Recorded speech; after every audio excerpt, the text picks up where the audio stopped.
शुक्लांबरधरं विष्णुं शशिवर्णं चतुर्भुजं प्रसन्नवदनं ध्यायेत् सर्वविघ्नोपशान्तयेत्।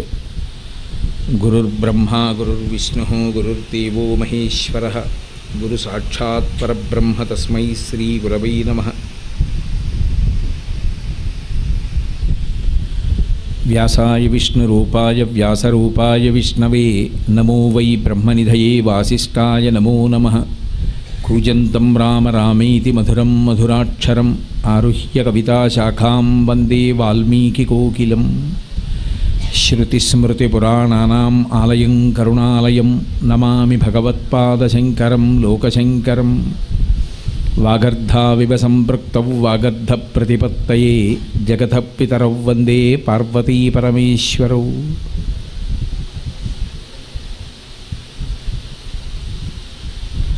सूक्तिं समग्रयितुः स्वयमेव लक्ष्मीः श्रीरङ्गराजमहिषी मधुरैः कटाक्षैः वैदग्ध्यवर्णगुणगुम्भनगौरवैर्यां कण्डूलकर्णकुहराः कवयोधयन्ति। हैमोध्वपुण्ड्रमजहन्मकुटं सुनासं मन्दस्मितं मकरकुण्डलचारुगण्डं बिम्बाधरं बहुलदीर्घकृपाकटाक्षं श्रीवेङ्कटेशमुखमात्मनि सन्निधत्ताम्। विमलपटी कमलकुटी पुस्तकरुद्राक्षसस्तहस्तपुटी कामाक्षी पक्ष्मलाक्षी कलितविपञ्ची विभासि वैरिञ्ची। मनोजवं मरुततुल्यवेगं जितेन्द्रियं बुद्धिमतां वरिष्ठं वातात्मजं वनरयूथमुख्यं श्रीरामदूतं शिरसा नमामि। आपदामपहर्तारं दातारं सर्वसम्पदां लोकाभिरामं श्रीरामं भूयो भूयो नमाम्यहम्। जयत्यतिबलो रामो लक्ष्मणश्च महाबलः राजा जयति सुग्रीवो राघवेणाभिपालितः।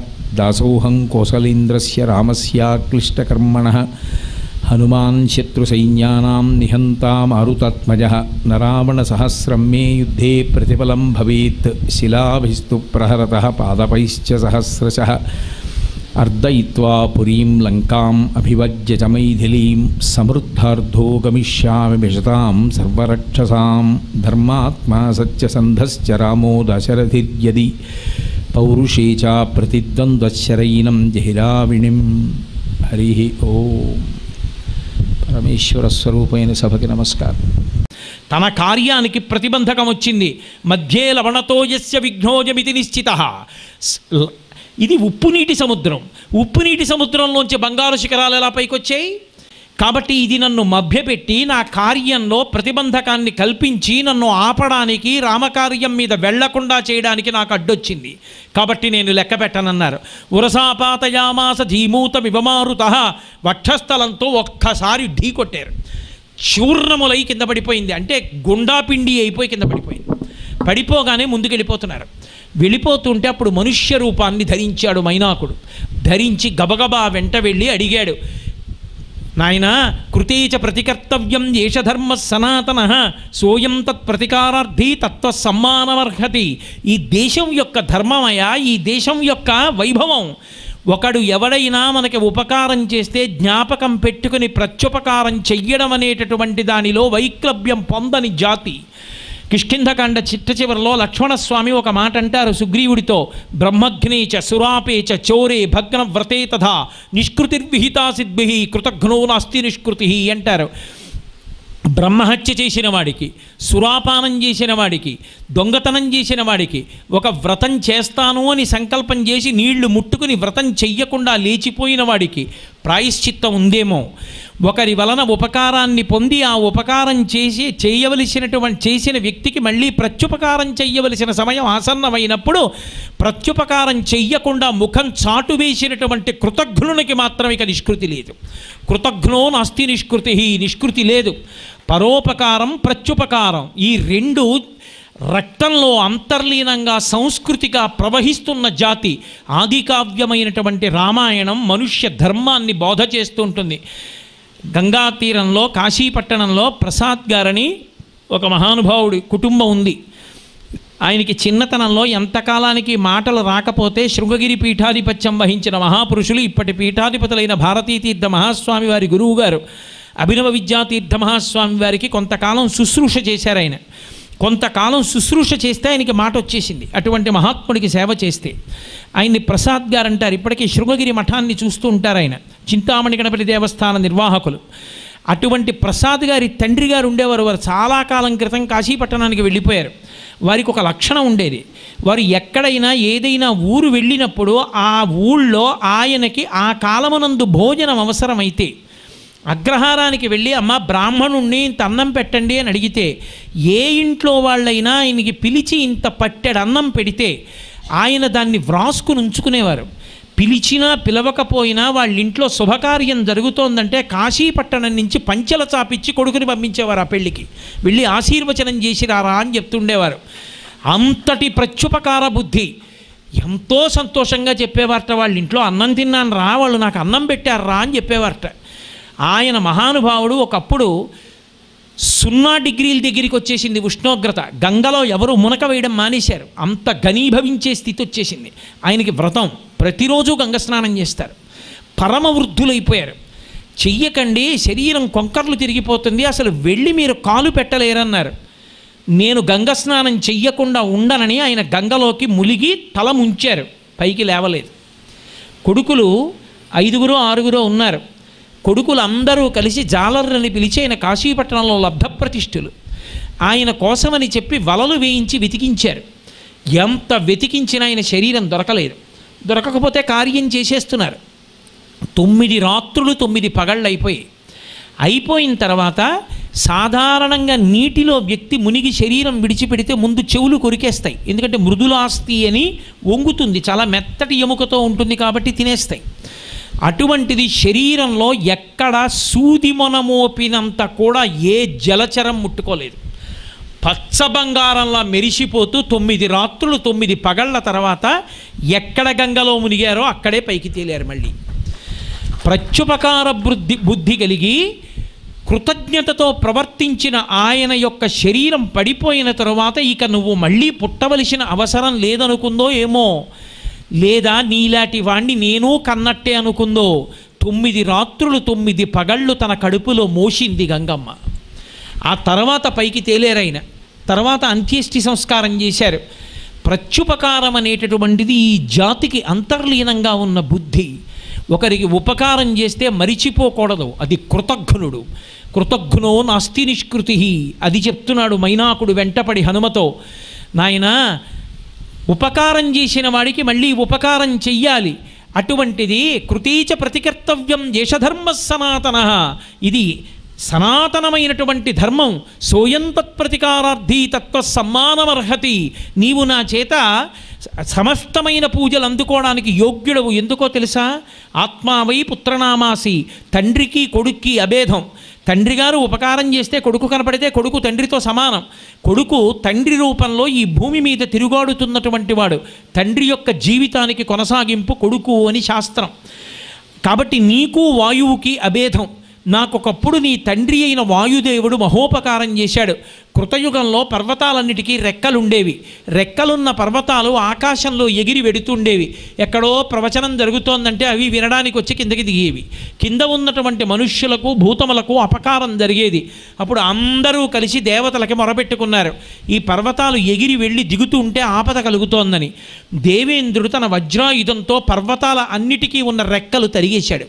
అప్పుడు పర్వతాలన్నీ ఎక్కడవక్కడ ఉండిపోయి, రెక్కలు ఉన్నటువంటి బంగారు పర్వతమైన మైనాకుడు ఎగరడం చేత కాక వచ్చిన ఆపద చేత తనకి రెక్కలున్నాయని ఎగరగలదని మరిచిపోయి పారిపోవడం చేత కాక స్తంభించిపోయి ఉండిపోయాడు.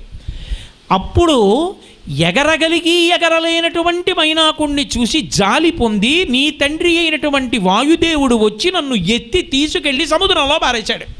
పడేసినప్పుడు సముద్రంలో పడిపోయాను. పైకి కనపడకుండా సముద్రంలో ఉండిపోయాను. పాతాళలోక ద్వారానికి అడ్డుపడ్డాను. ఆ కారణం చేత ఇంద్రుడు నన్ను వదిలేశాడు.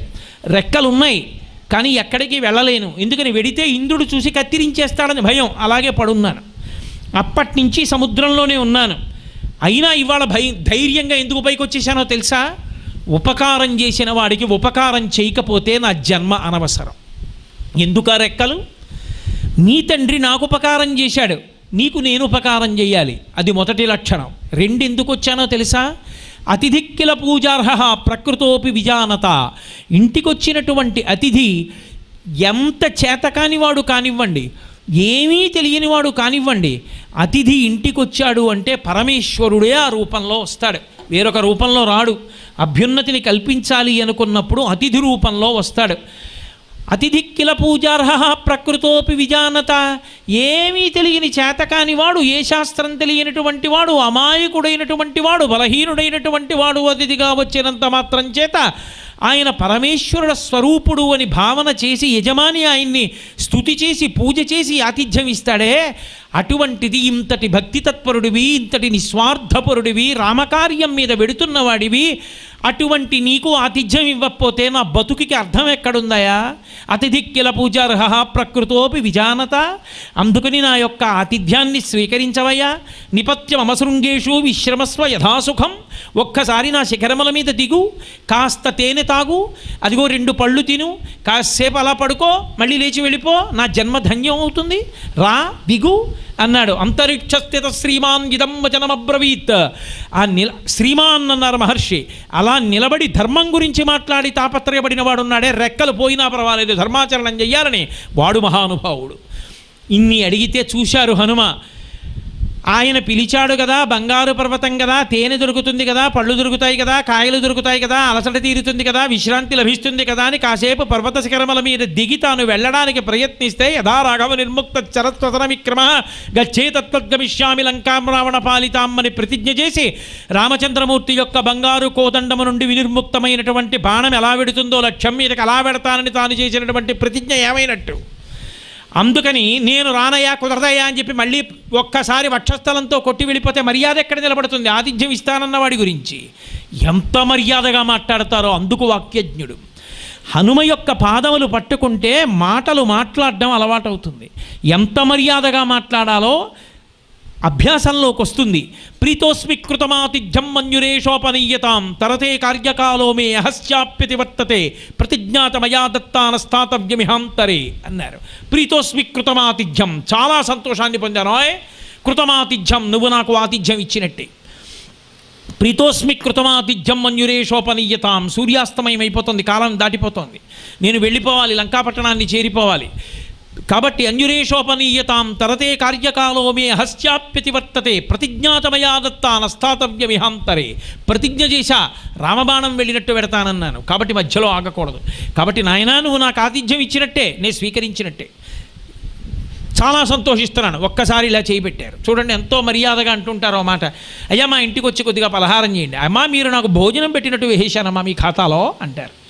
అంటే ఆతిథ్యం తీసుకోక్కర్లేదు, కానీ ఆతిథ్యం ఇచ్చినంత సంతోషాన్ని అవతల వాళ్ళు పొందేటట్టుగా మాట్లాడి వెళ్ళిపోవాలి.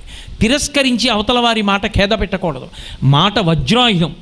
జిహ్వాగ్రే వర్తతే లక్ష్మీ జిహ్వాగ్రే మిత్రబాంధవాః జిహ్వాగ్రే బంధనం ప్రాప్తి జిహ్వాగ్రే మరణం ధ్రువం అంటుంది నీతిశాస్త్రం.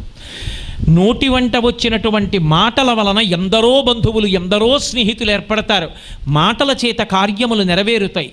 సర్దార్ వల్లభాయ్ పటేల్ గారు భారతదేశానికి హోంమంత్రిగా ఉండగా చేసినటువంటి ఒకే ఒక్క ప్రసంగానికి 300 పైచిలకు స్వదేశీ సంస్థానములు తమంత తాముగా భారతదేశంలో విలీనమైపోయాయి. ఒక్క ప్రసంగానికి. మహానుభావుల యొక్క మాట తీరు అలా ఉంటుంది. మాట అగ్నిహోత్రం. అవతలవాడిలో సంస్కారాన్ని పెంచుతుంది, అవతలవాడిని బాగుపడేటట్టు చేస్తుంది. మాట అగ్నిహోత్రం. పరమశాంతిగా ఉన్న వాళ్ళని అగ్నిగుండంలోకి తోసేస్తుంది, విప్లవాలు సృష్టిస్తుంది, శాంతిని ఏర్పాటు చేస్తుంది. ఒక్క మాట ఎంత దూరమైనా వెళ్ళగలదు. అటువంటి మాటని ఎంత జాగ్రత్తగా వాడుకోవాలో, మాట చేత గౌరవం ఎలా పొందాలో, మాట చేత అవతల వాళ్ళని ఎలా సంతోషపెట్టాలో రావాలి అంటే సుందరకాండలో హనుమ మాట్లాడేటటువంటి మాటల యొక్క తీరు వినాలి, చదవాలి. ప్రీతోస్మి కృతమాతిథ్యం మన్యురేషోపనీయతాం తరతే కార్యకాలో మే అహస్యాప్యతివర్తతే ప్రతిజ్ఞాతమయా దత్తానస్థాతవ్యమిహాంతరే. మధ్యలో ఆగడానికి వీల్లేదు నాయనా, నేను వెళ్ళాలి. ఒక్కసారి ముట్టుకున్నారు, చెయ్యేశారు, పొంగిపోయాడు మైనాకుడు, బయలుదేరి వెళ్ళిపోయాడు. ఆయన ముందుకెళ్ళిపోయారు. అలాగే నిశ్చేష్టుడై నిలబడిపోయాడు. ఏమి మహానుభావుడు, ఎంతటి నిస్వార్థమూర్తి. ఇంతలో ఇంద్రుడు వచ్చాడు. తన రెక్కలు తెగ నరుకుతాడేమోనని బెంగబెట్టుకోలేదు. పోతే పోని రెక్కలు, ఇంతటి మహానుభావుడికి సాయం చేయడానికి పైకొచ్చాను, చాలు నా జన్మకు అనుకున్నాడు. ఇంద్రుడన్నాడు, హిరణ్యనాభ శైలేంద్ర పరితుష్టస్మితే భృశం అభయం తే ప్రయచ్ఛామి తిష్ట సౌమ్య యథాసుఖం అన్నాడు. హిరణ్యనాభ, ఓ బంగారు శిఖరములు కలిగినటువంటి వాడా, బంగారు రూపమును పొందినటువంటి వాడా, మైనాకుడా, నీ రెక్కలు తరగను, నువ్వు పరమ ప్రశాంతంగా పరమ సంతోషంగా రెక్కలతో అలాగే ఉండు, నిన్ను విడిచిపెడుతున్నానన్నాడు. ఎందుకో తెలుసా? పరితిష్టోస్మితే భృశం అభయం తే ప్రయచ్ఛామి తిష్ట సౌమ్య యథాసుఖం, నీకు అభయం ఇస్తున్నాను. ఎందుకు ఇస్తున్నానో తెలుసా? రామకార్యం మీద నిస్వార్థంగా వెడుతున్నటువంటి వ్యక్తికి కాసేపు విశ్రాంతి తీసుకోమని సహాయం చేయడానికి ముందుకొచ్చావు. ఆయన విశ్రాంతి తీసుకున్నాడా, నీ దగ్గర పండు తిన్నాడా, నీ దగ్గర తేనె తాగాడా? ఏమీ లేదు. ఆయన వెళ్ళిపోయాడంతే. కానీ నా మీద వాలవయ్యా, కాసేపు విశ్రాంతి తీసుకోవయ్యా, పండు తినవయ్యా, తేనె తాగవయ్యా అన్నావు. ఆ మాట అన్నందుకు నీ రెక్కలు తరగను, విడిచిపెట్టేస్తున్నానన్నాడు. రెండో మాట నిరూపించింది సుందరకాండ, రెండో మాట నిరూపించింది పునాది కిష్కింధకాండ నుంచి లెక్క పెడితే. ఒకడు రెక్కలు కాలిపోయిన సంపాతి రామకార్యం మీద పెడుతున్న వాళ్ళకి మాట సాయం చేస్తే రెక్కలు వచ్చాయి. మళ్ళీ సుందరకాండలో రెక్కలున్నవాడు భయంతో రెక్కలు ఉపయోగించుకోలేక సముద్రంలో పడిపోయినవాడు రామకార్యం మీద వెడుతున్న వాడికి కాస్త ఉపకారం చెయ్యాలని ముందుకొచ్చినంత మాత్రం చేత ఉన్న రెక్కలు నిలబడ్డాయి. అంటే రామ కథాశ్రవణము, రామ కార్యం మీద వెడుతున్న వాడికి చేసినటువంటి ఉపకారము, రామనామము యొక్క వైభవము, రాముడు అక్కడ ప్రత్యక్షంగా లేకపోయినా చెప్పి రామ కథా వైభవాన్ని ఆవిష్కరించిన కాండ కాబట్టి సుందరకాండ. కాదు, ఎవడు ఎంత గొప్పవాడో పక్కవాడు చెప్పడం కాదు, ఎవడు తన గుణముల చేత తాను ఎంత గొప్పవాడో తనకి తాను నిరూపించుకున్న కాండ సుందరకాండ. సాధారణంగా లోకంలో పక్కన ఎవడూ లేడు, అంతటి మహానుభావుడు, అంతటి బంగారు పర్వతం పైకొచ్చిందంటే ఓసారి ఆగుతాడు, ఓసారి నిలబడతాడు. అన్నాను నేనేం ఆగిపోతానా, ఏమి వెళ్ళిపోతాను కదా మళ్ళీ అంటాడు. కానీ తానన్న మాటకి కట్టుబడి రామచంద్రమూర్తి గౌరవానికి భంగం కలగకూడదని రామబాణంలాగే వెళ్ళాలని ఎక్కడా కూడా సత్కారమునకు వశపడకుండా విడిపోయినటువంటి హనుమ ఉన్నారే, అది ఆయన యొక్క గొప్పతనం. లోకంలో ఏదో లక్ష్యం పెట్టుకుంటాడు, ఆ లక్ష్యం వైపుకి ప్రయాణం చేస్తున్నప్పుడు మొట్టమొదట వచ్చేది ఏది అంటే కీర్తి. ఆమె యశస్విని, అమ్మవారు కీర్తినిస్తుంది. కీర్తినిచ్చేది ఎందుకు అన్నది ఎప్పుడూ ఒక విషయం గుర్తుపెట్టుకోవాలి. కీర్తికి ఆధారమేది, కీర్తి వలన మురిసేది ఎవరు, ఇది జ్ఞాపకంలో ఉండాలి. కీర్తికి ఆధారమేది. ఇవాళ నేను ఎక్కడో కాకినాడ పట్టణం నుంచి వచ్చి సుందరకాండ చెప్తానని కూర్చున్నాను. మీ అందరు ఇంతమంది ఇలా వచ్చి ఎందుకు కూర్చున్నారు? ఇంతమంది ఇన్ని పురుగులు కుడుతున్నా కూర్చున్నారు అంటే నా గురించి చెప్తానంటే ఎవరైనా ఉంటారా? రామకథ చెప్తున్నాను కాబట్టి కూర్చున్నారు. రామాయణం తెలీదా, సుందరకాండ తెలీదా మీకు? అయినా కూర్చున్నారంటే అది రామచంద్రమూర్తి వైభవం, సీతమ్మ వైభవం, ఆ రామ కథ యొక్క గొప్పతనం. ఇదంతా నేనే చెప్పానని గర్వపడితే దానికి ఏమైనా అర్థం ఉందా? అమ్మా నీ కథ యొక్క వైభవం అమ్మా, ఇంతమంది వింటున్నారు. అమ్మా నీ కథ యొక్క గొప్పతనం అమ్మా, నా చేత చెప్పించి ఇంతమంది కోటేశ్వరరావు సుందరకాండ చెప్పాడన్న కీర్తి నాకు కట్టబెట్టావమ్మా. ఈ కోటేశ్వరరావు సుందరకాండ చెప్పాడని 10 మంది చెప్తుంటే విని నువ్వు మురిసిపోవాలని నా మీద ప్రేమతో తల్లి నన్ను నీ చేతి ఉపకరణంగా చెప్పించావా అని నేను అమ్మకి నమస్కారం చేశాననుకోండి, నేను అమ్మ యొక్క అనుగ్రహానికి పాత్రుడనవుతాను. ఇదంతా నాదే అంటే, అయితే పలుకు నువ్వే అంటే అయిపోతుంది, బతుకు బయటపడిపోతుంది. ఆవిడ అనుగ్రహం ఉంటే కదూ జ్ఞాపకం వచ్చేది. హనుమ యొక్క గొప్పతనం అక్కడుంది. మూలం ఎక్కడుందో అక్కడ చూస్తూ ఉంటారు. ఆ మూలం వంక చూసిన వాడికి దారి తప్పే అవకాశం ఉండదు. యాదేవీ సర్వభూతేషు శక్తి రూపేణ సంస్థిత నమస్తస్యై నమస్తస్యై నమస్తస్యై నమో నమః. ఏ పని నువ్వు చేసినా దానికి మూలాధారమైనటువంటి శక్తి స్వరూపం ఆవిడే, ఆ వైభవం ఆవిడిది.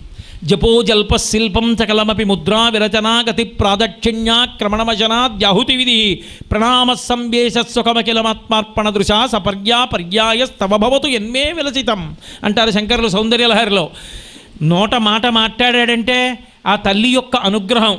ఎక్కడో ఏదో ఇది చెప్తే బాగుంటుందని నాకు ఒక్కసారి మస్తిష్కంలో ఆలోచన కలిగినంత మాత్రం చేత నేను పీల్చినటువంటి గాలి మూలాధార చక్రం దగ్గర బయలుదేరి పైకొచ్చి నోరు దాటి సహస్రారం వైపుకు వెళ్ళిపోతున్నప్పుడు అది దాటి వాయువు వెళ్ళకూడదు కాబట్టి సహస్రారం గాలిని వెనక్కి తిప్పేస్తే నోట్లోకి వచ్చినటువంటి గాలి మాటలుగా మారడానికి అనుగుణంగా నా నాలుక చాలా వేగంగా నర్తించి ఎక్కడెక్కడ నొక్కాలో అక్కడ నొక్కితే సొట్టలు పడినటువంటి అక్షరములు పదములై, పదములు వాక్యములై, వాక్యములు నాలో ఉన్న భావాలు పట్టుకొని బయటికి వచ్చి వాయువునందు ప్రసారమై మీ చెవుల గుండా మీలోకి వెడితే నాలో ఉన్న భావన మీలో ఉన్న భావనగా మారితే సభాభ్య సభాపతిభ్యశ్చ భో నమో నమో అని ఏకీకృతం అవుతోంది.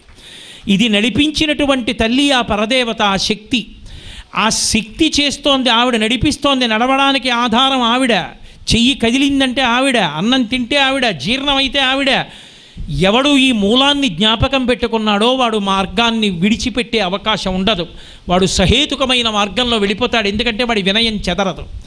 అలా చెదరకుండా ఉండడానికి కారణం ఆ భక్తి తప్ప ఇది తన గొప్ప అని సత్కారానికి ఇంకొక దానికి లొంగేటటువంటి స్వభావం కాదు. ఇది సాధకునికి ఉండవలసినటువంటి లక్షణం. సాధకునికే కాదు, ఏ రంగంలో ఎవరికైనా ఉండవలసినటువంటి లక్షణం ఇదే. పొంగు ఉండకూడదు, కుంగు ఉండకూడదు. రెండిటి యందు సమాన భావంతో నిలబడగలగాలి. తుల్య నిందా స్తుతిర్మౌని సంతుష్టో ఏనకేనచిత్ తనికేత స్థిరమక్తి భక్తిమాన్మే ప్రియోనరహ అంటాడు గీతాచార్యుడు భగవద్గీతలో భక్తియోగంలో. అలా ఉండగలిగినటువంటి లక్షణం అబ్బడం సంస్కార వైభవం. అందుకని మహానుభావుడు ఆయన ఆ ఇచ్చినటువంటి ఆతిథ్యం కాదని వెళ్ళిపోగలిగారు. అలా ఆతిథ్యం ఇవ్వడానికి రెక్కలు పోతాయేమోనని కూడా బెంగ పెట్టుకోకుండా పైకొచ్చి హనుమకి ఆదరణతో మాట్లాడినటువంటి ఆ మైనాకుని యొక్క రెక్కలు నిలబడతాయి, నీ రెక్కలు తరగలని ఇంద్రుడు అభయం ఇచ్చాడు. అంటే రామ కథా వైభవము, రామనామ వైభవము, రామ కథ మీద, రామ కార్యం మీద వెడుతున్న వాళ్ళకి సాయం చేస్తే వచ్చేటటువంటి పరమాద్భుతమైనటువంటి ఫలితము ఆవిష్కరింపబడింది. అందుకు సుందరకాండ వింటారు. సుందరకాండ విన్నంత మాత్రం చేత అందులో రామనామం, రామకథ తిరుగుతూ ఉంటుంది. తిరుగుతుంటే అది ఎవరు వింటున్నాడో వాడికి ఆ రామానుగ్రహం ప్రచోదనమవుతుంది. అది కార్యమును సాధించుకోవడానికి మార్గంగా పరిణమిస్తుంది. అదిగో అటువంటి స్థితి కలగడానికి సుందరకాండ వినడం వినా మార్గం ఉండదు. కాబట్టి ఇప్పుడు బయలుదేరి ముందుకు వెళ్ళిపోయారు. ముందుకు వెళ్ళిపోతుంటే దేవతలందరూ చూశారు. నాగమాత సొరస దగ్గరికి వెళ్ళారు. అమ్మా అయం వాతాత్మజ శ్రీమాన్ ప్లవతే సాగరోపరి. ఆయన మహానుభావుడమ్మా, వెళ్ళిపోతున్నాడు హనుమ. హనుమాన్నావతస్యత్వం ముహూర్తం విఘ్నమాచర. అయం వాతాత్మజ శ్రీమాన్. శ్రీమాన్ అన్నారు. శ్రీమాన్ అన్న మాటకు అర్థం ఏమిటి? శ్రీమాన్ అన్నదానికి శ్రీసరణి శంకరాచార్యులు వారు సౌందర్యలహరిలో వాడతారు. శ్రీ అనేటటువంటి మాట అక్షరానికి అర్థం ఏమిటి అంటే సమస్తమైనటువంటి సంపత్తిని మీకు ఇచ్చి లోపల ఉన్నటువంటి కల్మషాలన్నింటినీ కడిగేసి ఆకాశం నుంచి భూమి వరకు అంతటా కూడా ఒక పవిత్రమై పైకెత్తగలిగినటువంటి భావన సంస్కార వైభవము ఉద్దీపింపబడడానికి శ్రీకారమని పేరు. శ్రీమాన్ అన్న మాటకు అర్థం ఏమిటంటే అంత పవిత్ర హృదయం పొందడం, భగవంతుడితో అనుసంధానం అవ్వడం, ఎక్కడా బుద్ధి యందు వైక్లభ్యములు పొందకుండా ఉండడం. ఆ స్థితి యందు హనుమ ఉన్నారు. కాబట్టమ్మా చూశావా, బంగారు పర్వతం పిలిస్తే ఆగలేదమ్మా, ఇంత తేనె తాగడానికి కిందకి దిగలేదమ్మా, పోను అలాగని పరుషంగా మాట్లాడలేదమ్మా. ఏమి వైభవం మా మహానుభావుడిది. అదిగో వెళ్ళిపోతున్నాడు. అయం వాతాత్మజ శ్రీమాన్ ప్లవతే సాగరోపరి హనుమాన్ నామతస్యత్వం ముహూర్తం విఘ్నమాచర. అమ్మ ఒక్కసారి విఘ్నం కల్పించు, ఏమవుతుందో చూద్దాం. అది సత్కారం. బంగారు పర్వతం కనబడింది, తేనె కనబడింది, పళ్ళు కనబడ్డాయి, కాయలు కనబడ్డాయి, చెట్లు కనబడ్డాయి, కిందకి దిగమంటే వెళ్ళిపోవడం పర్వాలేదు. అది కాదమ్మా,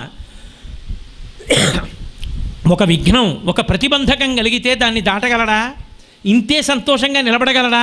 చూద్దామమ్మా, విఘ్నం కల్పించు అన్నారు. దేవతలు ఈ మాట అనొచ్చా? అనొచ్చు. నన్ను కన్న తల్లే, లేక లేక లేక లేక కొడుకు పుట్టాడని పొంగిపోయిన మా అమ్మే ఉత్తరకాలంలో నాకు కాళ్ళు చేతులు చచ్చుపడిపోకూడదని నన్ను తీసుకెళ్ళి పోలియో ఇంజెక్షన్ చేయించింది. పోలియో ఇంజెక్షన్ చేయిస్తే నాకు 2 రోజులు జ్వరం వచ్చింది. నాకు జ్వరం వస్తే జ్వరం వస్తుందని తెలిసి నాకు ఇంజెక్షన్ చేయించి జ్వరంతో బాధపడుతున్న నన్ను చూసి అహర్నిశలు కంటిని రెప్ప కాపాడినట్టు కాపాడి ఆ జ్వరం నుంచి నేను బయటికి వచ్చేట్టు చేసింది. ఎందుకు నాకు ఇంజెక్షన్ చేయించడం ఎందుకు, జ్వరం తెప్పించడం ఎందుకు మా అమ్మ? అంటే భవిష్యత్ కాలంలో ఎప్పుడైనా నా శరీరంలోకి పోలియో వ్యాధిని కల్పించగలిగినటువంటి క్రిమి లోపలికి వెడితే నా రక్తంలో ఉన్న రక్త కణాలకి దాంతో యుద్ధం చేసి చంపగలిగిన వ్యూహరచన చేత కాకపోతే వీడి కాళ్ళు చేతులు చచ్చుబడిపోతాయి. అలా పొందకుండా ఉండాలి అంటే వీడికి ఇప్పుడే పోలియో ఇంజెక్షన్ చేస్తే 2 రోజులు జ్వరం వచ్చినా లోపల రక్త కణాలకి పోలియో క్రిమి లోపలికి వస్తే యుద్ధం ఎలా చేయాలో తెలుస్తుంది.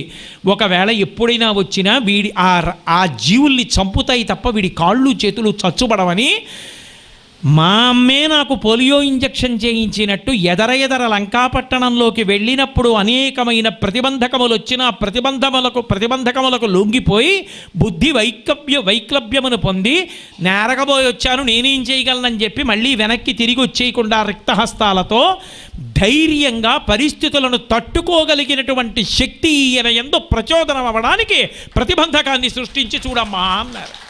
అందుకని నాగమాత సురత రాక్షసీ రూపాన్ని పొంది ఆకాశంలో అడ్డంగా వచ్చింది. ఇది నా స్థానం, అహం త్వాం భక్షయిష్యామి ప్రవిశేద మమాననం. అదో చిత్రమైన మాట. లోకంలో ఎక్కడైనా ఎవరైనా ఏదైనా తినాలి అంటే తన ఎదురుగున్నా ఉన్న పదార్థాన్ని తాను తీసుకుని నోట్లో పెట్టుకోవాలి. ఆవిడంది, అమయో నువ్వు నా స్థానానికి వచ్చావు కాబట్టి నువ్వు నాకు ఆహారం, ఇది నాకు బ్రహ్మగారు ఇచ్చిన వరం, ఎవరొస్తాడో వారు ఆహారం కాబట్టి దా నా నోట్లో ప్రవేశించి మింగుతానంది. ప్రహృష్టవదన శ్రీమాన్ ఇదం వచనమబ్రవీత్. ఇది పరీక్షలో నెగ్గడం అంటే. అయ్యబాబో ఇందాక అంటే బంగారు పర్వతాలు వచ్చాయి, కాసేపు దాని మీద కూర్చుంటే వీడు వెళ్ళిపోనేమో, అనవసరంగా వచ్చేసానని బెంగపెట్టుకుని ఆయన ఏం చిన్నబుచ్చుకోలేదు. ప్రహృష్టవదన శ్రీమాన్ పరమ సంతోషాన్ని పొందాడు. ప్రతిబంధకం వచ్చినా తట్టుకున్నవాడెవడో వాడు నిగ్గు తేలుతాడు. అంతేగాని చిన్న ప్రతిబంధకం వచ్చేటప్పటికి తట్టుకోలేక కిందపడి పైకి లేవలేని మృత్పిండల్లా మట్టి ముద్దలా కింద పడిపోతే పైకి లేవలేడు. బంతిలా ఎంత కింద పడ్డాడో అంత పైకి లేస్తేనే వృద్ధిలోకి వస్తాడు. కాబట్టి ప్రహృష్టవదన శ్రీమాన్ పరమ సంతోషంతో చూశారు. అది శ్రీమాన్ అంటే. ఇదం వచనమబ్రవీత్. ఆ సురసవంక చూసి అన్నారు, అమ్మా నేను ఎక్కడికెడుతున్నానో తెలుసా నీకు? అదిగో మహానుభావుడైనటువంటి రామచంద్రమూర్తి ఉన్నారమ్మా. రామో దశరథిర్నామ ప్రవిష్టో దండకాననం లక్ష్మణేన సహభ్రాత వైదేహ్యా చాపి భార్యయా అథవా మైథిలీం దృష్ట్వా రామంచాక్లిష్టకారిణం మాగమిష్యామి తే వక్త్రం సత్యం ప్రతిశృణోమి తే. రామకథే చెప్తారు, కానీ రామకథే చెప్తున్నారు కదా అని అస్తమానం బాలకాండ నుంచి కిష్కింధకాండ వరకు చెప్పరు. ఎక్కడ ఏ సందర్భంలో ఎంత చక్కగా చెప్పాలో అలా మార్చి రామకథ చెప్తుంటారు. అలా అని జరగనిది చెప్పరు, అబద్ధాలు చెప్పరు. అది ఆయన యొక్క వాక్యజ్ఞత. ఎదురుగుండా వచ్చి నిలబడిపోయింది ఆవిడ నోరు తెరుచుకుని, అప్పుడు పెద్ద కథ అంతా చెప్తూ కూర్చుంటానంటే ఒప్పుకోదు. అందుకని సూక్ష్మంగా చెప్తున్నారు, హ్రస్వంగా చెప్తున్నారు. అమ్మా రామో దశరథిర్నామ ప్రవిష్టో దండకాననం. దాశరథి అని పేరు కలిగినటువంటి రామచంద్రమూర్తి అరణ్యానికి వెళ్ళాడమ్మా. ఆ కథలో వచ్చేసిందంతే మాటంతా. ఆయన పేరే దాశరథి.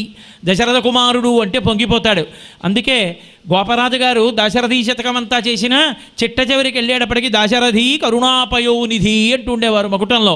శ్రీ రఘురామచారు తులసీదళధామ చమక్షమాది శృంగార గుణాభిరామ త్రిజగన్నుత శౌర్య రమాలలామ దుర్వారక బంధ రక్షస విరామ జగజ్జన కల్మషర్ణవోత్తారక నామ భద్రగిరి దాశరథి కరుణాపయోనిధి. మంగళాశాసనపరై మదాచార్య పురోగమై సర్వైశ్చ పూర్వైరాచార్యై తత్కృతాయాస్తు మంగళం. మంగళం కోసలేంద్రాయ మహనీయ గుణాత్మనే చక్రవర్తి తనూజాయ సర్వభౌమాయ మంగళం. ఉమాకాంతాయ కాంతాయ కామితార్థప్రదాయినే శ్రీగిరీశాయ దేవాయ మలినాథాయ మంగళం. సర్వం శ్రీ ఉమామహేశ్వర పరబ్రహ్మార్పణమస్తు. స్వస్తి.